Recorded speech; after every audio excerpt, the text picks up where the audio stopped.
Today, we're diving into a really cool physics puzzle, the satellite that never falls. Okay, let's just jump right in. You know the old saying, right? What goes up must come down. It's like rule number one. So, how in the world are thousands of satellites just hanging out up there, circling our planet?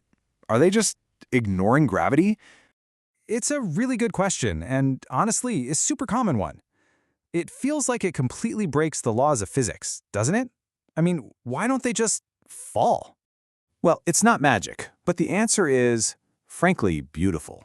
It all comes down to this core concept called orbital motion. And trust me, once this clicks, you're going to look at the sky in a whole new way. So, to solve this whole puzzle, you got to understand that an orbit is basically this incredible, delicate balancing act between two huge forces. Let's break them down.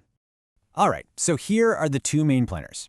In one corner, you've got gravity. It's always there, relentlessly trying to pull the satellite straight down to the center of the Earth. But in the other corner, you have the satellite's insane speed, what we call its sideways velocity.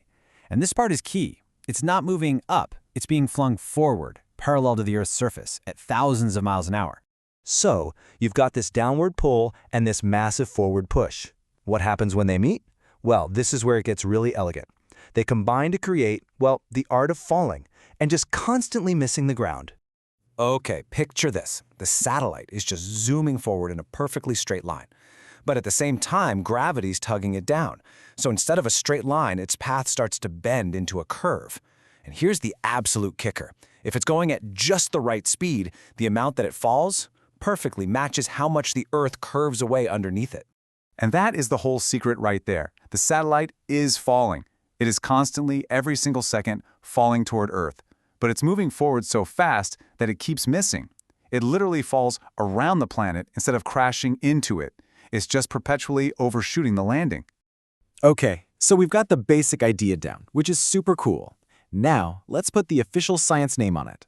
This whole phenomenon, this force that's always pulling something toward the middle of a circle, is known as a center-seeking force. And that fancy term is centripetal force. You know, the best way to think about it is like swinging a ball on a string around your head. The string is what's pulling the ball inward, right? It's keeping it from flying away. That pull is the centripetal force. If you were to cut the string, whoosh, the ball would just shoot off in a straight line. So centripetal force is just whatever is doing the pulling to keep something moving in a circle. Which leads us right to the big question, doesn't it? We've got our satellite whipping around the Earth. We know some kind of centripetal force has to be holding it there. So what's acting as the string for the satellite? It's gravity. And isn't that just an amazing paradox? The very force we all thought would make the satellite fall down is the exact thing that keeps it up there.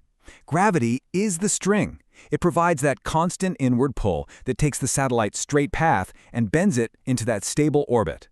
So you put all these pieces together, that incredible speed and the constant pull of gravity, and you get something truly amazing, the never-ending orbit. And as long as that perfect balance holds up in the vacuum of space, where there's basically no air to slow it down, a satellite can just keep doing this dance for years, even decades. And it's this stability that makes so much of our modern world possible, from your phone's GPS to the weather forecasts you check every morning.